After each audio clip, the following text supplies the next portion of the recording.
Good morning, everyone. Rabbi Aaron Bisno is not sick.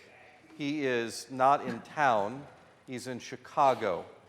But I would like Aaron to prove to us that he is not an AI bot. Are you a real living person? This is not like we practice. No, this is off the cuff in the original. Very good. But he did want to be with us today. Today we're looking at a very difficult, from Christian and Jewish perspective, part of the story. And if you remember last week, it wasn't that long ago, 2 weeks ago, class time, but the last story was God calls Abram, go out of your land, which is Mesopotamia, where the Fertile Crescent, go to this new land that I'll promise you, and makes these promises. You'll inherit the land, you'll become a great nation, you have all these blessings. And Abram leaves takes his family with him, but leaves the whole known world where things are pretty good and departs and goes out to this land, which we call what? The promised land, the land that is promised. That's the idea. Still, as a result, as we all know, much conflict today. And no sooner is he there than we get to this story, and Abraham, who seems like a great upstanding guy, suddenly is not so great anymore. Aaron? True. Did my camera go off? You're going. Okay. So this is a very uncomfortable story. As we look at it, it's hard to avoid its difficulties. Let's take a look at it. It's really a particularly challenging story in light of world events presently, and I think that'll jump off the page once we get into it. So, John, did you want to assign a reader or invite someone to? Yeah, I'll just go ahead and read it.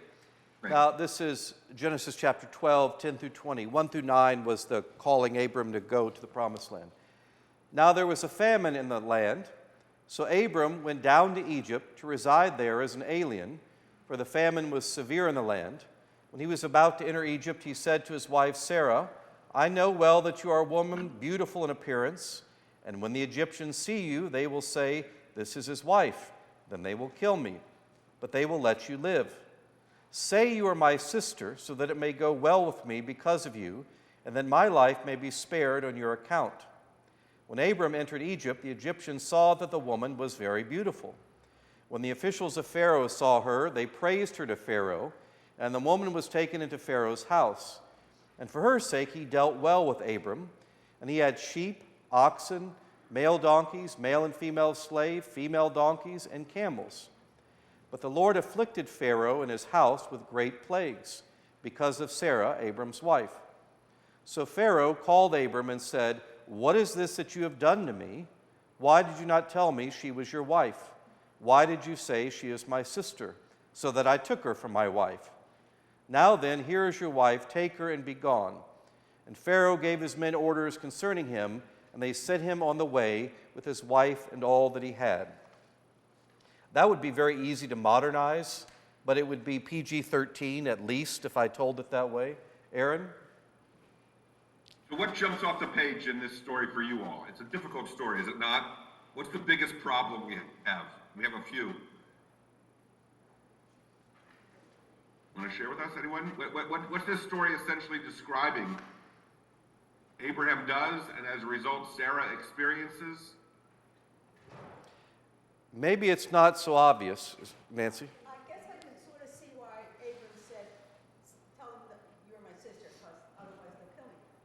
But did he know that Pharaoh would then take her as his wife, and here she is already married? Yes. So that's the obvious conclusion to me. Abram takes the promise at God's word and goes there to this promised land.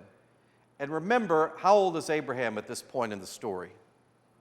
75 or so. And how old is Sarah? 65. So she's a silver fox, an aged beauty. 60. She's a very beautiful woman. Everybody keeps talking about that. Pharaoh's servants say, oh my God, she's so hot, you got to check her out. So Pharaoh, oh yeah, I'd like to get with her, find out about her, ask her if she likes me. Feels like middle school in a way. And then, well, let's take her to be my wife. So Abram, no sooner does he leave his supposed promised land, goes down because of famine, so he escapes to Egypt. By the way, who else escapes to Egypt? Mary and Joseph. Right after Jesus is born, that's where they go. It's a place you run to or run from, Egypt in the Scripture.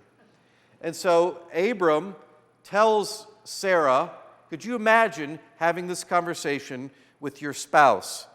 I'm worried that they're going to kill me because you're so good looking. That's a praise and a damning thing at the same time. And so you should pretend you're my sister, and then the king will take you as his wife, and he will have sex with you whenever he wants, and you'll be a concubine, and I'll get rich in the process. Sounds great, right? Why don't we just go back to where the famine was and be poor and happy? Did I catch that right, Aaron? Essentially, it appears in this story that Abraham is prepared to offer up Sarah as what amounts to a sex slave for all intents and purposes, in that he's surrendering her to this foreign power, this despot, right, in order to save his own hide. So it's a troubling story from the jump, because we have this felt need, I think, to want to excuse or to explain away Abraham's behavior, but on the face of it, it's reprehensible and seems indefensible, particularly given in the last 7 weeks with what took place after October 7th. We know that there are hostages, prisoners, women who have been held captive and have surely had horrible things that they've experienced if they survived it at all. And so I wanted to make certain that as we look at this text, we explore it, we stay with that discomfort as opposed to trying to hurriedly try to get through it or excuse it or make a metaphor of it. The rabbis of old have been grappling this for a long time, and we now inherit that responsibility. So I wanted us to stay with some of the discomfort, and so that's where I thought we would jump off from. Jonathan, you want to say a little bit more before we move to Sure. So as soon as Abram appears to be faithful to God, to follow this promise to the promised land, he's tested in two different ways. The story on the back that we'll probably get to. The first thing is, God, do you trust me? And there's no food, so he has to go to Egypt. Why go to Egypt? I mean, there's a very practical reason, because there's a famine. Is that being faithful to leave the place you promised and try to figure it out on your own? Not really.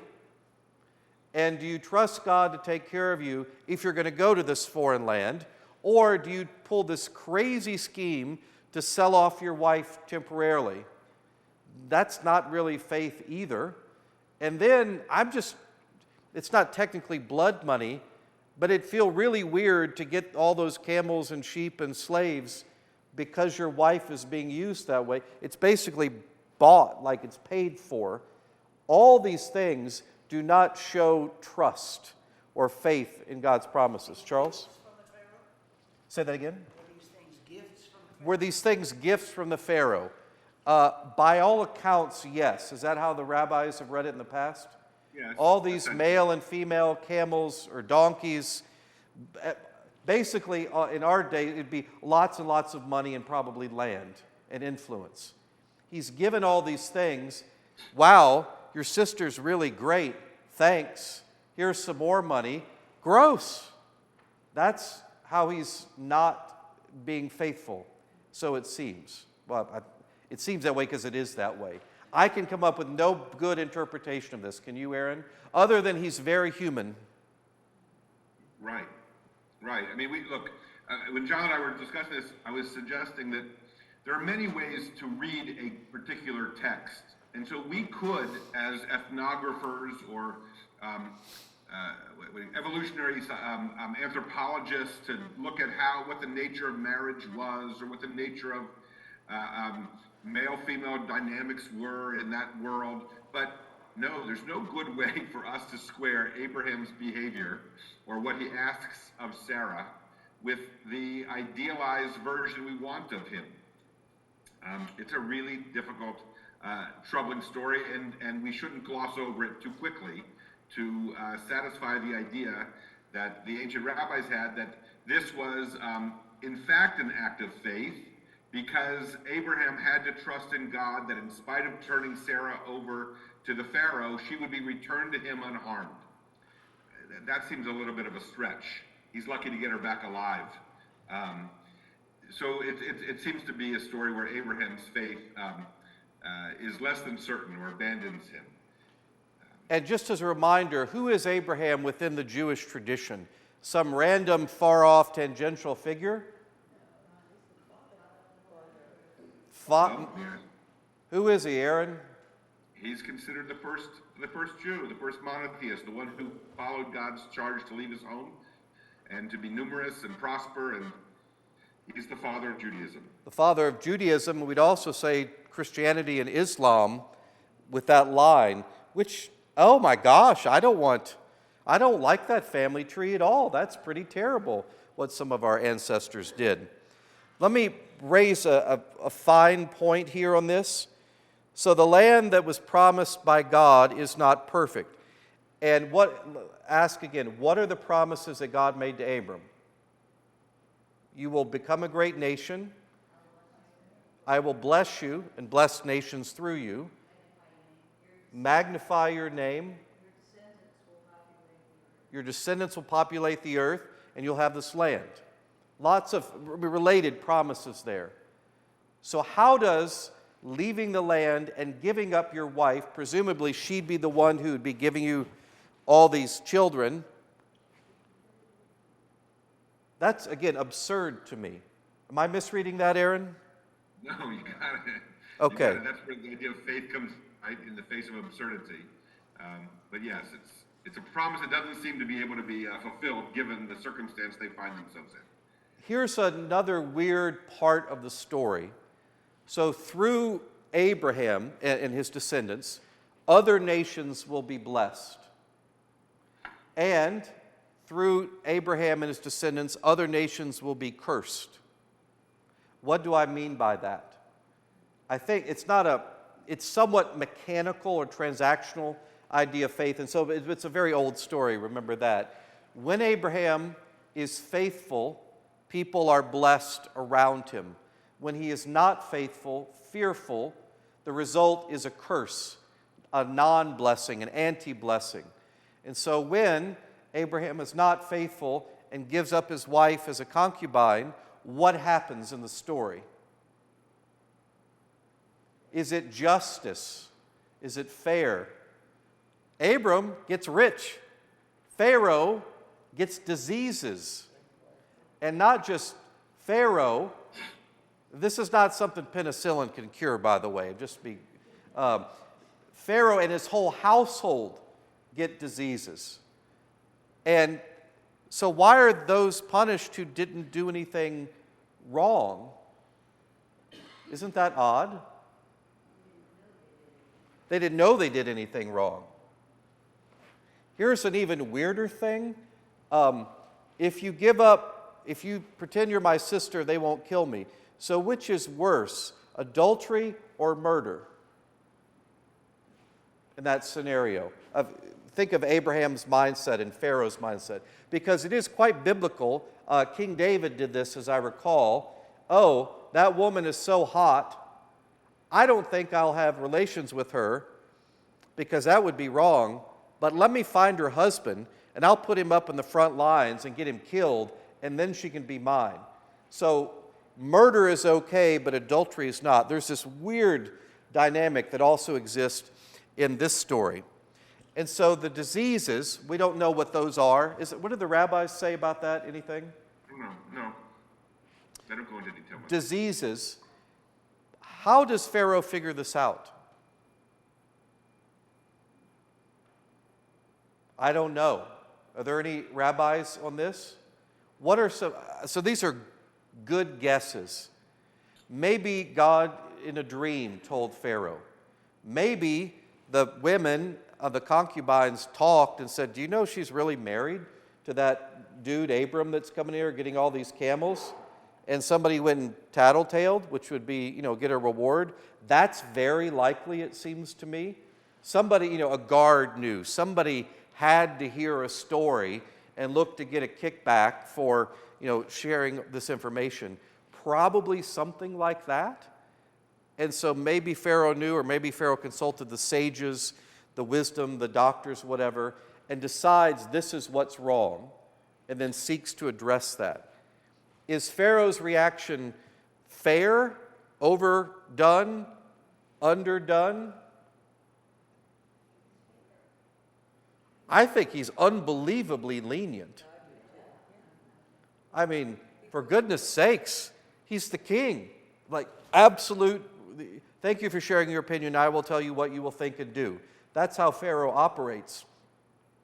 And I gave this guy all this stuff, all this money, and he tricked me.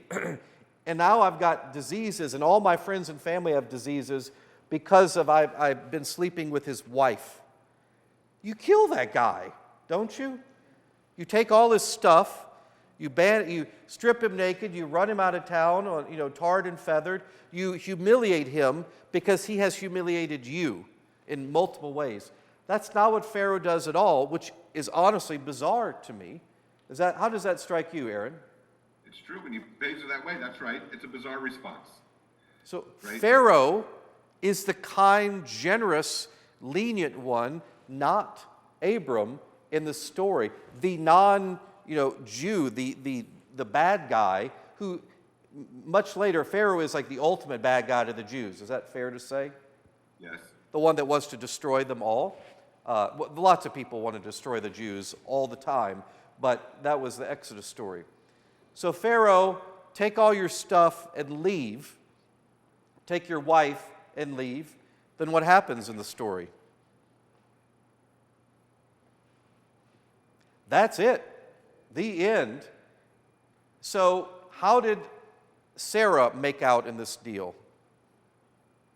Do we know how long this is, Aaron? We don't. We don't know how long. A few weeks, a few months, a few years? Somewhere in that, probably? I mean, it reads as if it's an overnight in some ways, right? The language is so terse that it's not clear at all how much time passes or how Pharaoh comes to appreciate that he's sinning against God, or he needs to get himself out of this situation he's put Sarah and himself and Abraham in. What I want to just jump in sort of in a meta way is to suggest the questions Jonathan's inviting us to consider are essentially the way we get to the Jewish idiom or the Jewish genre of literature we call midrash. The questions are not just throwaway questions, but are in fact the invitation we accept. That is to say, our questions are the invitation we accept to engage with the text. And that's the midrashic rabbinic tradition. And so rather than allowing these questions to just sort of fritter away or to float out there, if they're curious to you or they stimulate thought to you, to pick up the question and posit an answer is to contribute to the body of literature, of discussion as to what this text means. That's the Jewish way of engaging this text. It's obviously a very terse text. It's a challenging text. But to ask questions such as, what was Pharaoh thinking? What was Sarah's experience? What did Abraham have in mind? To juxtapose these against one another is the Jewish way of engaging with this material. So again, it's not to arrive at the correct answer. It's to give you an opportunity, or to give any reader the opportunity to see themselves in the text, or to find what the text suggests to you, given your experience and your curiosities. So I say that to give license to all of us to engage with a challenging text and not be afraid to ask a difficult question or to be unsatisfied with an easy answer. Not to trade good questions for facile answers is the way to begin to approach this, but to feel as if you can pick and pull it apart. That's the game that Jews engage in when we look at a Torah text and try to interpret it. That's a good point. Aaron just used the word game. We, in our Christian tradition, and it varies depending on what part of it, we tend to look for the right answer. We'll analyze something, what does the Hebrew or Greek or whatever say, and pull it apart, parse it, think about it, compare it to other literature. So what does this mean in the original context and mean to us, as if there is one answer to that? That is not Jewish way of doing it at all. It's to play, and ours is more analytical. It's a simplified breakdown, of course, but I'm inviting us to play more. Aaron's inviting you to play more. Like with the parables, there's not one simple, this is the point, this is what we should all do. Jeffrey?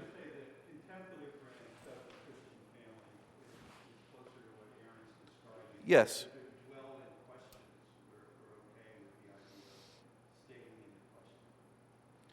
The contemplative branch of Christianity, the mystics in particular, would talk about staying in the questions is just as important as coming up with the right answer. Here's a fun question. What is this that you have done? That appears in the story. Who asked that question? Pharaoh. Where else has that appeared in the Bible so far? Anybody remember? In the Garden of Eden, God asked Eve, what is this you've done? Same phrase, exactly. There's this echo from God's what is this that you have done, but put in the mouth of Pharaoh, speaking to Abram instead of God speaking to Eve. I find, is that, I assume, pointed out by the... Yes. I mean, that is, in some ways, that's the question. Remember, the first question in the garden is, where are you? What is it that you've done? These are essential, existential kinds of questions for each of us as we live our lives. Where are you? What do you intend? Right? What have you done? To reflect on our lives, to be thoughtful. That's why these stories continue to resonate. Hopefully we don't find ourselves in a situation that Abram and Sarah did confronting Pharaoh, but we each have faced our own trials or challenges or moments of decision that we've been preparing for our entire lives, or that will define our lives going forward. And that's what, at least the text that I want us to take a few moments to look at, invites us to, is to put ourselves into the experiences of these biblical forebears. So what is Abraham's response when Pharaoh said, what is this you've done? What's he say?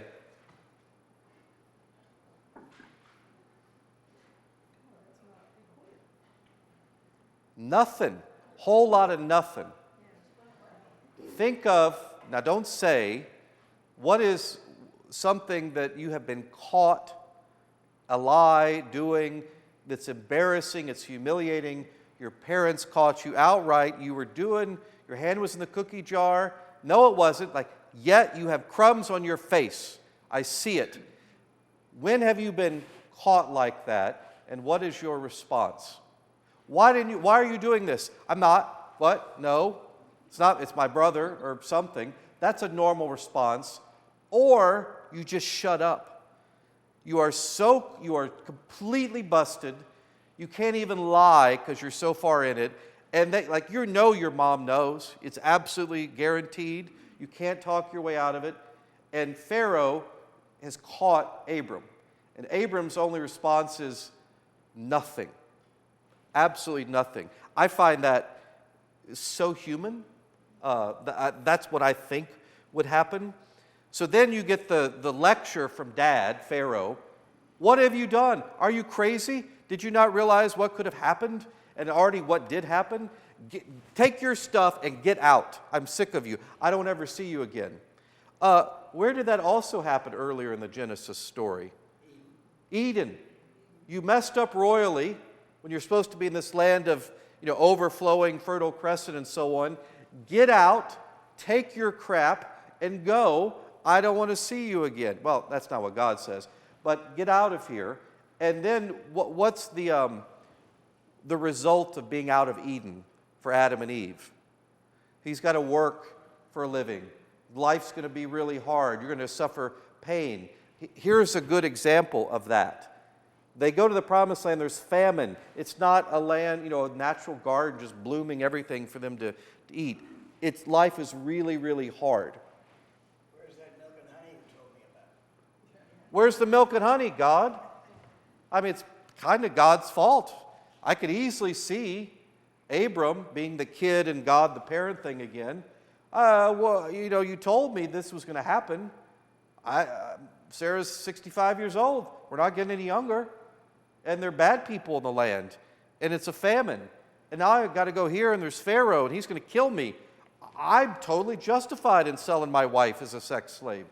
It's not my fault. Can't you hear him having this internal monologue, arguing with God? I can't believe God is so unfaithful. It's not fair. See what I have to do? I'm making all this up. But that sounds like what a rabbi would say to me in Midrash. Am I wrong on that? No, that's a good Midrash. Yeah. See, Midrash is fun. It's use your imagination. But think of yourself in the story and how that still applies. And even one as so awful as this.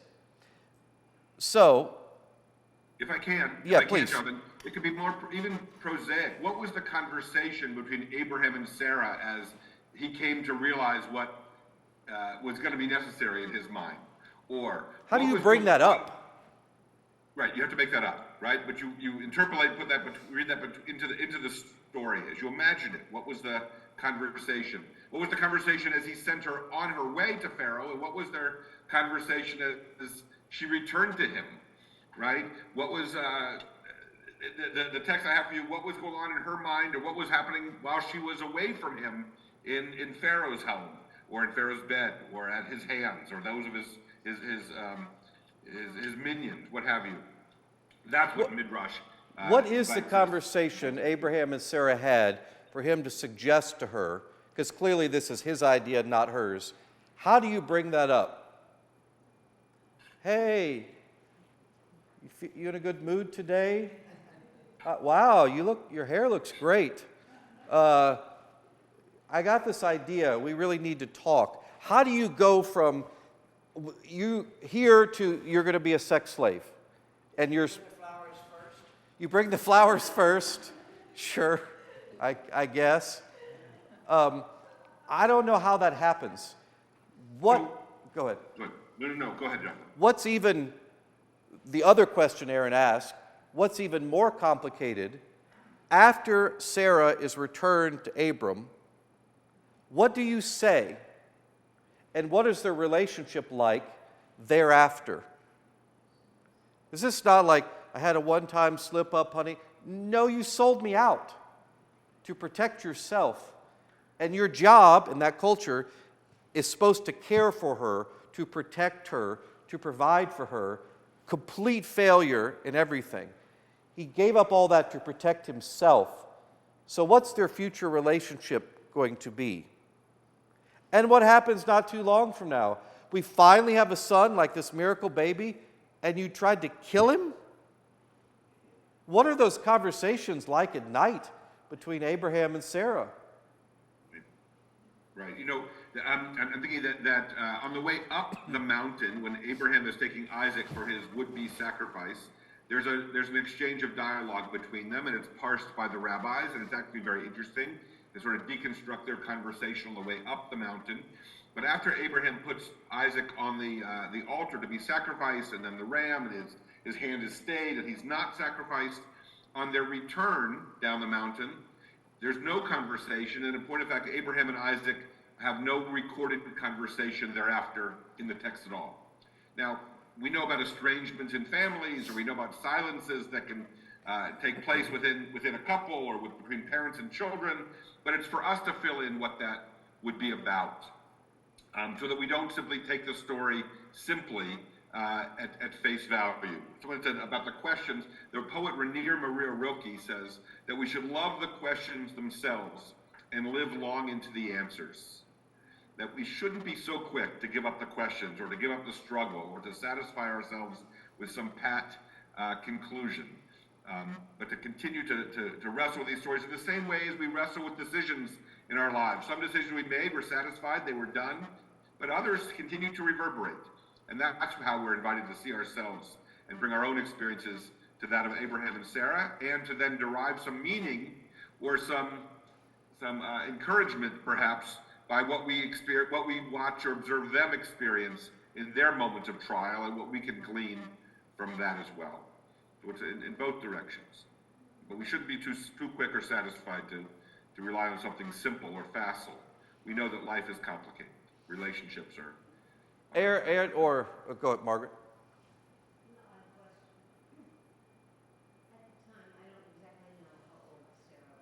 About 65 years old.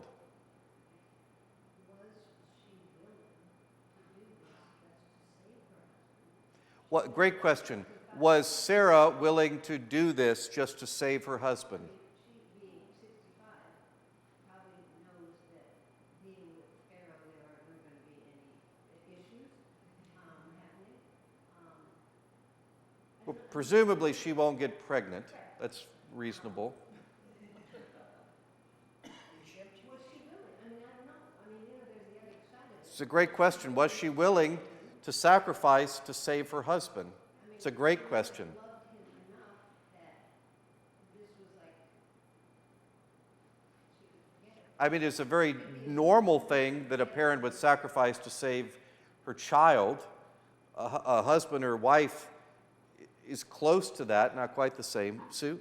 I've been wondering, what if Sarah is at least as tough and as smart as Abraham? That she's kind of the original badass. Because as I think about it, Sarah's in trouble no matter what, right? Yes, good point. Sarah's in trouble no matter what, and she's the, quote, original badass. Sue said that.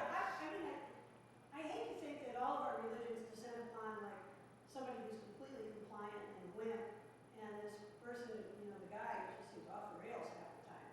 I feel better if I'm thinking about Sarah's pretty tough, and thinking, well, one way or the other, the same thing's going to happen to me. So why don't I help to control it? It's a great point. How can I help to control it? Have agency in the situation. It could be her idea. It probably is Abraham's idea from the text. But it may be that she, you know what? The image that comes to mind, I used to live in Kansas. It strikes me as like the strong pioneer woman spirit.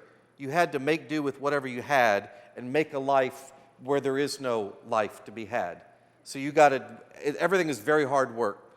And, well, we got a famine, and, we got what we got, so we just got to make the best of it. Maybe. Then why didn't Abram get killed by the Pharaoh? Probably because of Sarah. Most likely. Yeah, Abram got all this good stuff, and at the end, maybe it was Pharaoh's regard for Sarah. I think it absolutely was Pharaoh's regard for Sarah. What? Sorry, Allison? Didn't Pharaoh blame Sarah for the plague on his family? I don't think Pharaoh, according to the story, I don't think Pharaoh blamed Sarah. Pharaoh blamed Abraham. Abram for not saying that. Karen? I had a sort of similar point. I guess I always thought about them, first of all, as fleeing because they were afraid. Now, that shows they didn't trust in God. And then they're faced with this choice where either she's going to end up with Pharaoh or in some similar situation. And the only question is really, can they save him? And so. Yeah, probably, that's a very good point.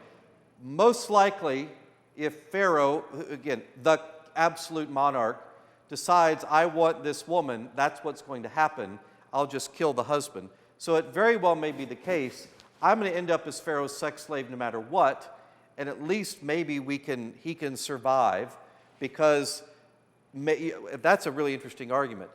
Sarah is the one who is faithful to the promise, because if she does that, she preserves Abraham. That's how that would work. That's really quite interesting. I saw a few. Charles and then Elise. Sarah also attempting to save her own life? Is Sarah also attempting to save her own life? Maybe. And bring Abram along? And bring Abram along? Yeah, maybe so. Elise, next. Along those lines, I'm looking at the painting on this page, and I know that painting is not part of the original story. Who put it in, I don't know, but in the painting, it looks like, I assume that's the Sarah, because it looks like the rich guy. And she is smiling seductively. She's not looking terrified or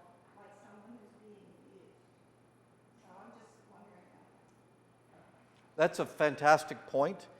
The theme, which is really quite wonderful, is emerging, is we're fleshing out the characters. And it doesn't mean that Sarah is not necessarily this docile, flat character that just simply goes along for the ride, but is an active participant. I make a reference today to Mary as this teenage girl who gets pregnant, which is absolutely true, but she has absolute agency throughout the whole thing. Even though she's young and scared, as she would be, behold the handmaid of the Lord. Yeah, I'm going to do this. And she embraces that moment. I think Sarah, in her own way, could have done that, and all these different manifestations of that. I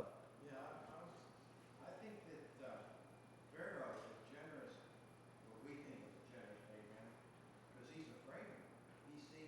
He sees that the plagues were brought either by Abram or by a power behind him, and he's afraid of this power. He thinks, if I suffer this way, I got all these plagues, what'll happen to me if I kill him? Great point. So Pharaoh is generous, but Pharaoh's also wise. Because if I slept with this married woman and got all these diseases or whatever they are, if I do something worse, kill him, what's going to happen? Will I be killed? Or this must be, some type of animalistic thing or some type of deity that is protecting this man and this woman. I don't want to mess with them, because they absolutely believed that. That's a fantastic point. So that's the God. Notice God interceding there. That's the disease is straight from God to rescue Abraham and Sarah, to put them back on the path to the promised land. Indirectly, because they keep wandering. I always say this. It took the Israelites 40 years wandering in the desert, and it's not that big of a desert. They kept wandering off the path and had to go back there. But it's things like that you bring up that are very helpful. It's the others in the story that help move them back along. Margaret? What I find interesting is there were lots of plagues of which we don't know what they are. We don't know if they're creatures or whatever, or diseases. They didn't kill the Pharaoh. There are lots of plagues, we don't know what they are. This plague Just enough. didn't kill Pharaoh. Right, it just made fear. But it didn't kill him. He didn't go away, so he was able to do and give Sarah back. Presumably, the diseases went away when he stopped.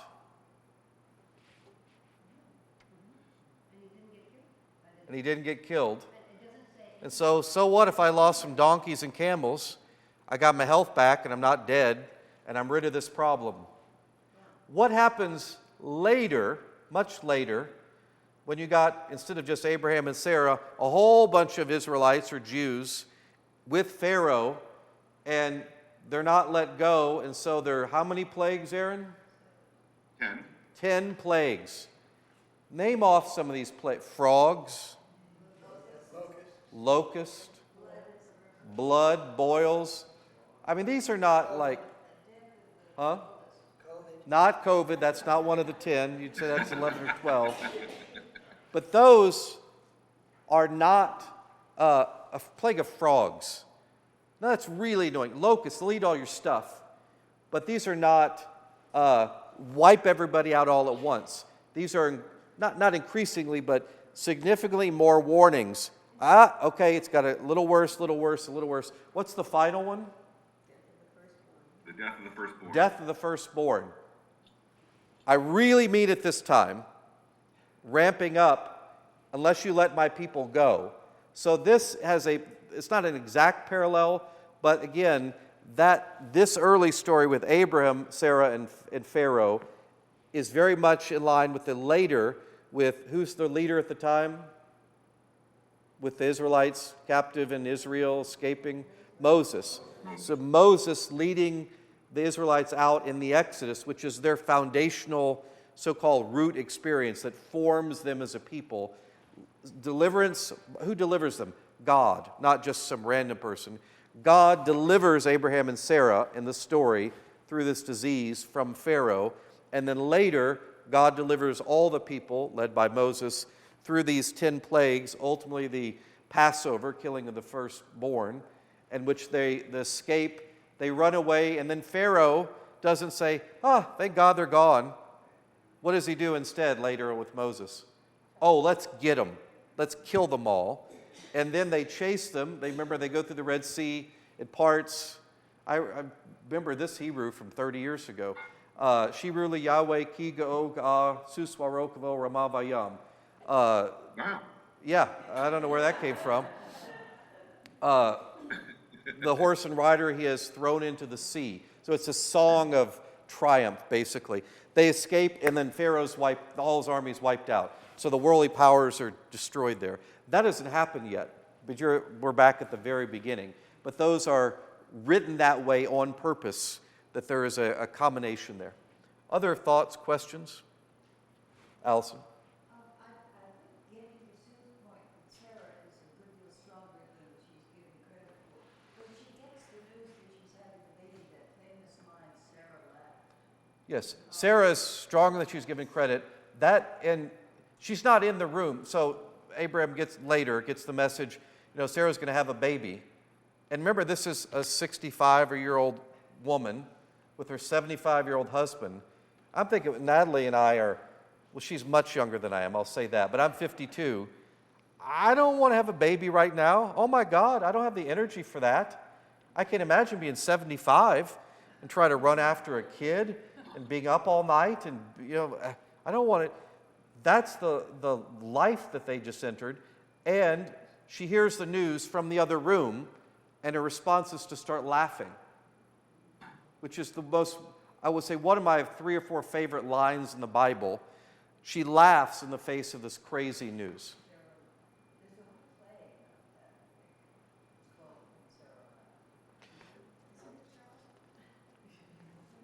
So let me jump to the back of this page, which is the next chapter, chapter 12. So Abram went up from Egypt, he and his wife and all that he had, and Lot, his nephew, with him into the Negev. So that last story ends, they leave, back towards the promised land. Now Abram was very rich in livestock, in silver and in gold. He journeyed on by stages from the Negev as far as Bethel, to the place where his tent had been at the beginning. Like they're moving in tents or portable houses there. And where Abram called on the name of the Lord. Now Lot, his nephew who went with Abram, also had flocks and herds and tents, so that the land could not support both of them living together, for their possessions were so great they could not live together. You need enough land for all your flocks. Getting overcrowded, we need to divide up. This is too big. Divide the company into smaller parts we can manage, and you do your thing and I'll do mine. And there was strife between the herders of Abram's livestock and the herders of Lot's livestock. So imagine 2 different divisions in the company arguing over, you stay in your lane, no, we're in charge of this. There's very human thing going on. At that time, the Canaanites and the Perizzites lived in the land, so there were foreigners there. Then Abram, so again, this just happened. You escape Egypt with lots of money and stuff. Your wife is no longer in bondage. And the first thing you do is, let there be no strife between you and me, nephew, and between your herders and my herders, for we're all family. Is it not the whole land before you? Look how much room there is. There's plenty to spread out. Separate yourself from me. If you take the left hand, then I'll go to the right. If you take the right, I'll go to the left. You pick, Lot. Lot looked about him and saw the plain of the Jordan was well watered everywhere, like the garden of the Lord, like the land of Egypt in the direction of Zoar. This is before the Lord had destroyed Sodom and Gomorrah. So Lot chose for himself all the plain of the Jordan, and Lot journeyed eastward. Thus they separated from each other. Abram settled in the land of Canaan, while Lot settled among the cities of the plain, and moved his tent as far as Sodom. Now the people of Sodom were wicked, great sinners against the Lord. Is that the first time that word is used, Aaron? Sinners? Yeah. Maybe. I think it is right there. So Sodom is identified as wicked place, and that's where Lot ends up going over there. It doesn't end well for his family, by the way, if you don't know the story. The Lord said to Abram after Lot had separated from him, "Raise your eyes and look from the place where you are northwards and southwards, east and west. For all that you see I will give to your offspring forever." So there the promise is renewed. He goes back to the promised land. Just turn around. Everything you see, that's going to be going to your descendants. To the dude that just escaped with his life, barely, and his wife is back and they're too old, so we're back on track again. Abram moved his tent and came and settled by the oaks of Mamre, which are at Hebron, and there he built an altar to the Lord. So I think that's the third altar he builds. Is that right? I think that's right. Sounds right. Michael. Yeah, I would be tempted to say that just as Abraham made peace with Lot, made peace with the original inhabitants of the countries he moved into. We're not told to what extent when he went to Egypt he had compromised with Egyptian worship, but certainly we are told that this business of the oaks of Mamre or the oaks of Morah, that's where the Canaanites worship. Mm-hmm. And he seems to have been willing to make he builds his altar in a way that is later condemned for not being the right place to worship. So he is dedicated to Yahweh, but willing to make compromises with local indigenous practices, at least the church would say. It does seem that way, and I would say that's to his credit. Later on he goes to defend Lot, but there he seems to try to get along with the people who are already there, which, again, is commendable.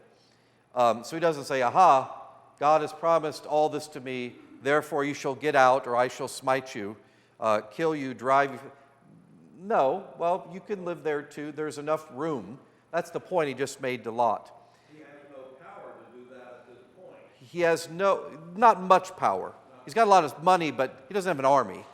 He's got his servants, and so it's a small little band, really, that are going around with him. Contrast these two stories together. Abram's faithfulness in the first one, and is that the same guy we're talking about? I find it bizarre, these two stories right next to each other. You know what, Lot? You pick. I'm okay with whatever you want to do. If you go left, I'll go right, vice versa. You choose. It's time we split up. I love you, but, get out of the nest, do your thing. That's not the same guy, is it, that just gave up his wife, Jeffrey? He may be gotten a little better at not turning to conniving. Maybe better at not turning to conniving. That's well said. He did learn something in the other. I will say, as I've gotten older and been through a few rough things, I just don't care about some things anymore. You know what? That land over there is just as good as that land. You pick, I don't care. Make up your mind. I don't want to die on this hill. I know which ones I want to die on, and it's not that one. It may be as simple as that. It may be the whole experience in Egypt is like, life is too short to worry about that. I want Lot to be happy. I may be starting to trust the promises again, and we'll just go that way.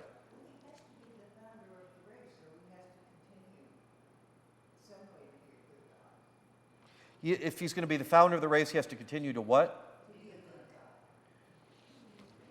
Is Abraham a good guy?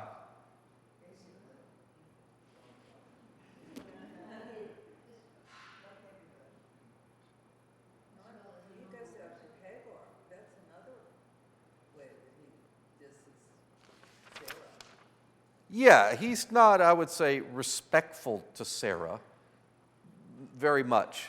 She may be very strong, but still it's like, well, you're not producing a heir, so I better take up with this hot girlfriend just to make sure God keeps his promises, right? I mean, you're rationalizing a mistress? It's effectively what he does. Am I wrong with this, Rabbi? No, that's right. No. Hey, Natalie, guess what? God told me I really need 10 girlfriends. That doesn't play at any time in the history of the world. So in this story, he starts to change. What other thoughts about all this? Is Aaron a good guy? Yes. Is Abraham a good guy? He's a human being. Something that is, I remember as a kid, we have a biblical worldview. And that, I understood what they meant. And what they meant was this very narrow, in my opinion, understanding of how the world works and how you were to live, what you were to do, what you were not to do. You're supposed to have one husband, one wife, don't be gay, don't do this, don't do that. Certain things, it would also mean no dancing, swearing, smoking, etc. That's your biblical worldview. That's not the biblical worldview at all. There isn't such a thing, in my opinion. But also, people evolve, and are the people that are chosen, the chosen people, any better individuals, gooder? Are they holier than anybody else? It doesn't appear that way at all. They are unbelievably ordinary. Is that a fair statement? Yes. I mean, this was the question we asked last week or the other week. We said, why Abraham? Why not Abraham? Why not you? Right? We shouldn't fall into the trap of creating a hagiography around these biblical characters that they were without doubt or without sin or without foibles. Or the Jewish way of reading this is they were all too human. And in spite of that, or because of that, we have the experiences that we read about, the experiences they had, and we're able to see ourselves in their experiences. We also go through trials, hopefully never anything as terrible as Abraham and Sarah in this particular story, but just the same, we also confront trials, and we hope to rise to be our best selves or to realize what God intends for us, but the characters in the Bible are all too human for sure. Well, and that, we've said before, always gives me hope, because they're not just super good people. They're just people. And remember, it's always good to remember how the story ends. And so that we're not left with the horrible guy who sells out his wife, and then he's generous to his nephew, and then he tries to kill his son. Would any of you pick as the head of your religion, the founder, I should say, a guy who sold his wife as a sex slave and tried to murder his son? No, I hope. Say no. Your next rector should not have done that, whatever you think. Who's that? God sacrificed his son. Yeah.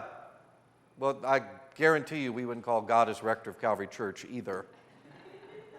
Too many problems, too demanding, etc.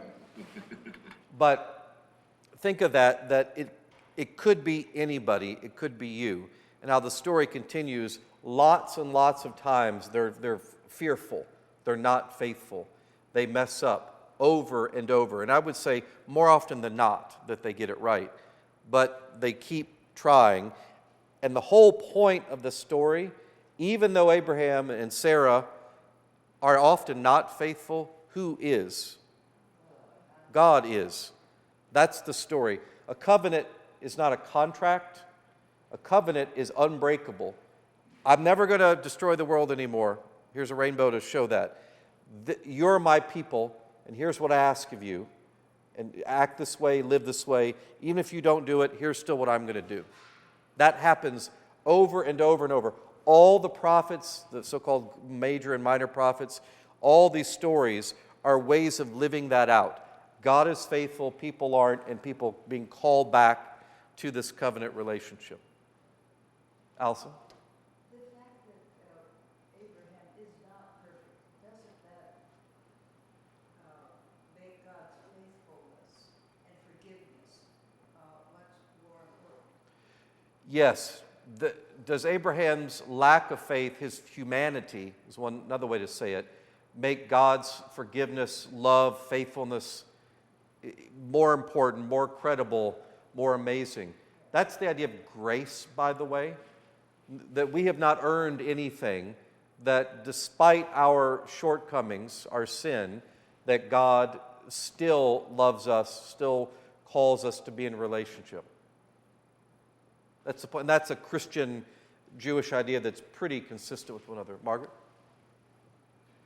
still going a little bit back on how strong Sarah was.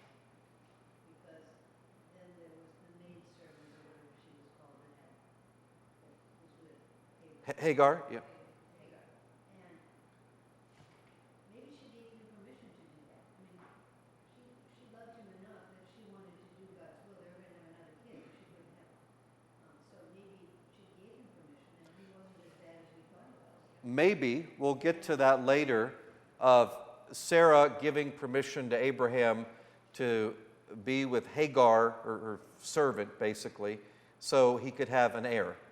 Because they weren't going to have it until she had him. In some ways, this is not much of a stretch.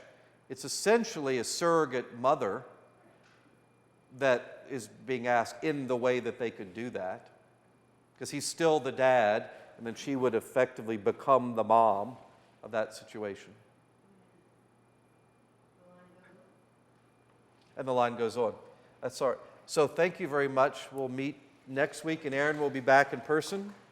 Indeed. Excellent. Indeed. Thank you. Thanks, everyone.